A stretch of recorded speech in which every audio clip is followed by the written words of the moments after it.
മികച്ച ഗുണനിലവാരമുള്ള തേയിലക്കുളന്ത് ഉൽപ്പാദിപ്പിക്കുന്നതിനായി ചെറുകിട തേയില കർഷകർക്കും ഏജന്റുമാർക്കുമായി ഏലപ്പാറയിൽ ഏകദിന ക്ലാസ് സംഘടിപ്പിച്ചു. ടീ ബോർഡിന്റെയും ഏലപ്പാറ ടൈഫോയിഡ് എസ്റ്റേറ്റിന്റെയും സംയുക്താഭിമുഖ്യത്തിൽ ഏലപ്പാറ അൽഫോൺസ പള്ളി ഓഡിറ്റോറിയത്തിൽ വെച്ചായിരുന്നു ക്ലാസ് നടത്തിയത്. ഈ മേഖലയിൽ ആദ്യമായാണ് ഇത്തരമൊരു വിപുലമായ ക്ലാസ് സംഘടിപ്പിക്കുന്നത്. ഏലപ്പാറയിലെയും പരിസര പ്രദേശങ്ങളിലെയും നിരവധി ചെറുകിട തേയില കർഷകരും ഏജന്റുമാരും ക്ലാസ്സിൽ പങ്കെടുത്തു. പ്രദേശത്തെ ചെറുകിട കർഷകരിൽ നിന്ന് വലിയ തേയില ഫാക്ടറികൾ കൊളുന്തുകൾ ശേഖരിക്കുന്നുണ്ടെങ്കിലും ഇവയുടെ ഗുണനിലവാരം ടീ ബോർഡിന്റെ പരിശോധനകളിൽ അതീവ പ്രധാനമാണ്. ഗുണമേന്മ കുറഞ്ഞ കൊളുന്തുകൾ ടീ ബോർഡ് പരിശോധനയിൽ പിടിച്ചെടുത്ത് നശിപ്പിക്കാറുണ്ട്.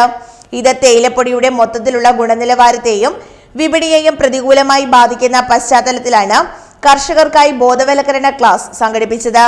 തേയിലച്ചെടികളുടെ മികച്ച പരിപാലനം, ടീ ബോർഡ് അംഗീകരിച്ചിട്ടുള്ള കീടനാശിനികളുടെ ഉപയോഗം, വിവിധതരം രോഗബാധകളും അവയ്ക്കുള്ള പ്രതിവിധികളും എന്നിവ ക്ലാസ്സിൽ ചർച്ചയായി. വളപ്രയോഗവും കീടനാശിനി പ്രയോഗവും കഴിഞ്ഞ് എത്ര ദിവസങ്ങൾക്ക് ശേഷം കൊളുന്തെടുക്കാം എന്നതിനെക്കുറിച്ചും ശാസ്ത്രീയമായ വളപ്രയോഗ രീതികളെക്കുറിച്ചും വിദഗ്ധർ ക്ലാസുകൾ നയിച്ചു. കർഷകരുടെ വിവിധ സംശയങ്ങൾക്കും അധികൃതർ മറുപടി നൽകി. Tea board assistant director Sharbari ക്ലാസിന് നേതൃത്വം നൽകി. ടൈഫോയിഡ് സ്റ്റേറ്റ് ജനറൽ മാനേജർ സാമ്രാജ് പരിപാടിയുടെ വിശദീകരണം നടത്തി.